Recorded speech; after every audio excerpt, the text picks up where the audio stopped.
And welcome back to my vlog today. Reading from Hell's Kitchen again.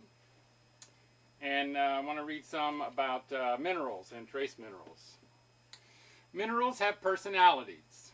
The most significant development in the trace element field of study in the last 25 years of the 20th century was the recognition that trace mineral elements have a fundamental role in health maintenance for humans, and that optimal intakes from food sources can no longer be taken for granted.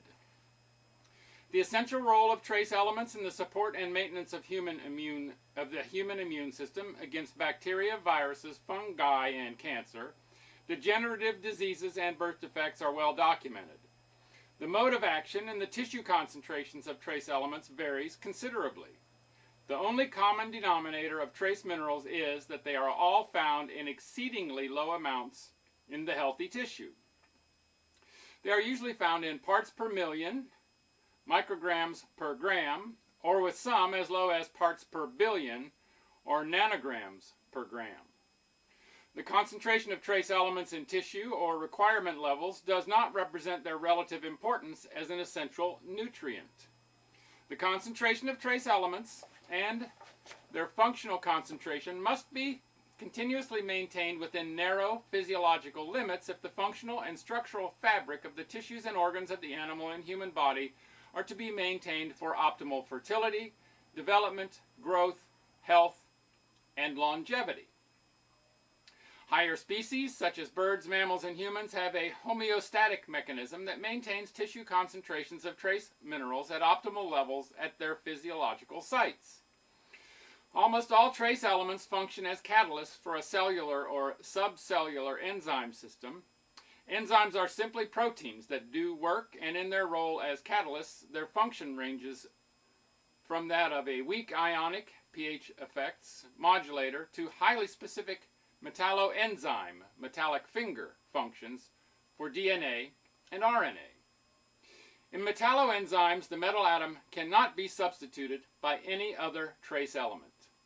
Although Vallée has demonstrated that CO, I believe that's cobalt, and CD, cadmium, can replace zinc in certain enzymes with some changes in substrate specificity, but the enzyme is not deactivated. Because of the frequently wide disparity between the absolute and dietary requirements, results from different intestinal absorption efficiencies for individual elements, the most efficient form of trace mineral supplement, such as plant-derived colloidal minerals, should be consumed. For the metallic form of iodine, the ratio of absorption is almost 1 to 1. For iron, it's 1 to 10, and for chromium, it's 1 to 100. The RDA, recommended daily allowance, and RDI, recommended daily intake, and other dietary recommendations for trace elements are conceived by the National Science Foundation to meet the needs of practically all healthy people. They are not applicable for people with health challenges or full-blown disease states. Initial depletion phase. Initial depletion of trace elements in animals and humans is characterized by changes only in the metabolism of the element itself in response to a suboptimal intake. The individual target tissue compensating so that no disturbance of biological structure or function are detectable by means of a test. Increased intestinal absorption efficiency and or reduction in excretion and gradual diminishment of body reserves occurs. Pica occurs in a mild form at this early stage of deficiency. This phase of trace mineral deficiency returns to normal, including the elimination of the pica behavior, quickly with a return of optimal intake. Compensated metabolic phase. The compensated metabolic phase is characterized by a reduction of certain specific biochemical functions, such as trace mineral-dependent enzyme reactions or receptor sites. The homeostatic mechanism becomes ineffective in maintaining the normal trace mineral concentrations at receptor sites, causing a reduction in biochemical functions, i.e. low blood sugar, irregular heartbeat, loss of hair color, weight gain, mild obesity, etc. Pica becomes evident in the individual's everyday life. They become chocoholics or cola addicts. Supplementation with minerals will quickly reverse the symptoms and behavior changes, including pica and the more extreme munchies. Decompensated metabolic phase.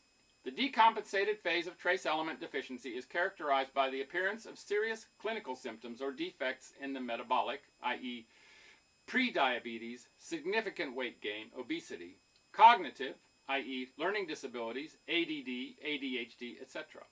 Emotional, Dr. Jekyll, Mr. Hyde, bad seeds, depression, manic depression, bipolar, anger, rage, anxiety attacks, panic attacks, etc. Developmental, dyslexia, gay behavior, spina bifida.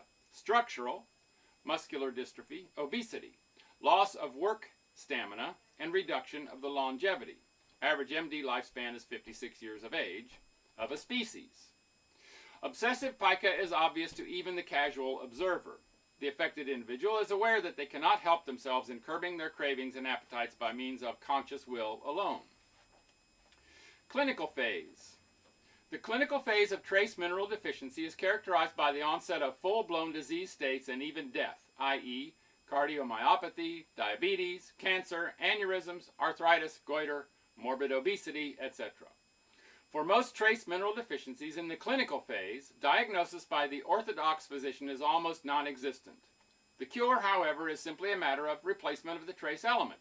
A correct diagnosis can lead to a remarkably rapid, positive clinical response, ranging from 48 hours to 30 days for recognizable results, including the loss of up to 1 pound of excess weight per day on a proper mineral supplement program.